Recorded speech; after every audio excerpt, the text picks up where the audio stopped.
Capítulo 1. La ciudad de Amenisa. Los vientos alzaban los dorados granos de arena con delicadeza, dibujando formas abstractas en el aire, mientras el sol ardía ferviente sobre la enorme infinidad del desierto.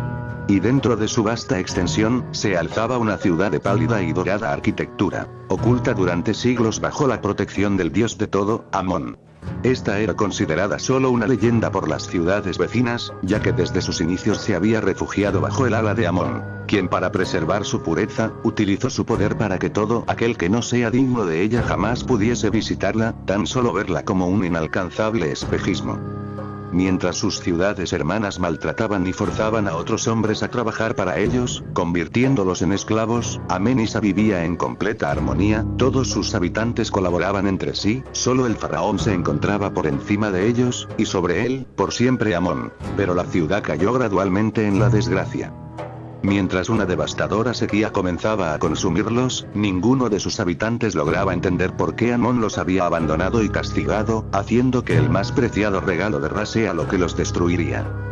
La sequía no tardó mucho en afectar incluso al faraón, quien ordenó a su más leal consejero, el gran sacerdote Radisi, que buscara la forma de apaciguar la ira de Ra, y recuperara la protección de Amón. Pero vanos eran sus esfuerzos, ya que ningún ritual era suficiente como para cumplir con la tarea encomendada. Radisi intentó contactar al dios que había prometido protegerlos, pero este no respondía, y su silencio llenaba de desespero los corazones del sacerdote y el faraón. Pasaban los días sin respuesta, mientras las reservas de agua empezaban a agotarse, y el faraón en su desesperación, ordenó a Radisi utilizar el sagrado libro que les había confiado Amón, en busca de alguna solución.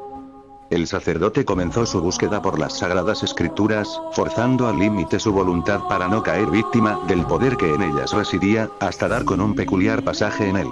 En este mencionaba un ritual, que pondría a prueba la pureza espiritual de quien lo llevara a cabo, y solo quien fuese digno sería capaz de hablar cara a cara con los dioses.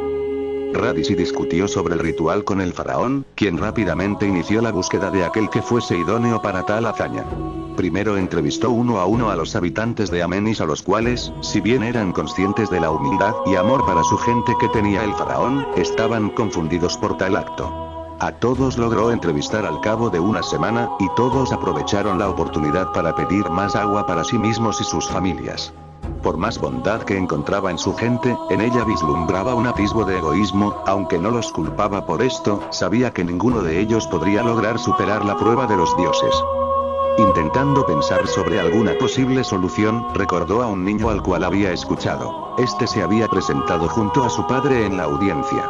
En ese momento no le dio importancia, pero recordó cómo el niño mencionó a un joven, quien se había vuelto casi una leyenda para su familia, hasta el punto de forjar una tradición en su honor, acto que tenía al niño impaciente. El joven había ayudado a su bisabuelo cuando se había perdido en el desierto. Sin agua ni comida, al cabo de 2 días ya se había rendido, pero fue sorprendido por este joven, quien estaba oculto por una larga túnica que apenas dejaba ver su rostro. Este ayudó al pobre y moribundo hombre, dándole un poco de agua y llevándolo hasta su hogar, pero frente a las puertas de la ciudad se despidió. El anciano, quien había ignorado el silencio inmutable de su salvador, preguntó desesperadamente su nombre, a lo que el joven respondió con una sonrisa para luego perderse poco a poco en el desierto. En su desesperación, a pesar de la improbabilidad, depositó su esperanza en encontrarlo, por lo que se dirigió al hogar de aquel hombre para que le hablara más de ese misterioso joven. Al llegar fue recibido con gran sorpresa y desconcierto, ya que el faraón jamás había honrado el hogar de nadie con su presencia en el pasado, pero este le explicó que no había tiempo para formalidades. El faraón preguntó sin rodeos sobre aquel joven, a lo que el hombre frente a él respondió sin preguntar el motivo, quizás al notar el tono de urgencia en la voz del faraón, además de la espontánea visita. Su historia la oí de la boca de mi padre cuando era un niño, fue algo sorprendente y más aún la tarea que me encomendaría después. Me dijo que cuando mi abuelo estaba perdido, tal como mi hijo mencionó, este joven lo había salvado y traído aquí. Lo que no mencionó mi hijo es que mi abuelo se encontraba demasiado exhausto como para decirle al joven de dónde provenía y menos aún cómo llegar aquí.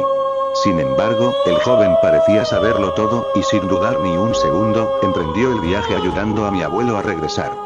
Por momentos mi abuelo recordaba detalles de su salvador, entre ellos, vio que en sus ropas habían muy pequeños hilos de oro, que si se observaban detenidamente, podían verse como inscripciones en un idioma desconocido o algo similar. Desde aquella ocasión, mi abuelo salía en busca de aquel joven para agradecerle, pero nunca pudo volver a verle, por lo que encomendó la tarea a mi padre, quien luego pasaría a encomendármela a mí, al igual que yo haré con mi hijo. No estamos seguros de si algún día volveremos a verlo, pero sabemos que él existe y que no es alguien como los demás. Ya que, a pesar del largo viaje que emprendió junto a mi abuelo, nunca consumió ninguna de sus provisiones. No comió ni bebió y aún así, poseía la fuerza y energía suficiente como para cargar a mi abuelo día y noche, hasta llegar aquí. El faraón permaneció en silencio, meditando sobre lo que acababa de oír, mientras aquel hombre buscó entre sus pertenencias un pequeño cofre. Si planea ir en su búsqueda, le suplico que le entregue esto, ya que quien más digno de encontrarlo que usted, mi faraón. El faraón con un ligero gesto de agradecimiento, tomó aquel cofre y se marchó. Al llegar al palacio, habló con Radis sobre aquel joven, a lo que él respondió que enseguida prepararía a un grupo de exploradores para ir en su búsqueda. Pero el faraón se negó, argumentando que él no quería ser encontrado, solo aparecería ante alguien que realmente lo necesitara, por eso debía ir él. Radis empalideció por lo que oía, e intentó razonar con el faraón, pero este no estaba dispuesto a cambiar de opinión, haría cualquier cosa con tal de salvar a su pueblo. Luego de los preparativos, el faraón dejó a su leal sacerdote a cargo, mientras él se dirigía a las puertas de la ciudad con provisiones suficientes como para sobrevivir casi una semana. Una vez en las puertas observó a su gente una vez más, y se adentró en el desierto sin mirar atrás.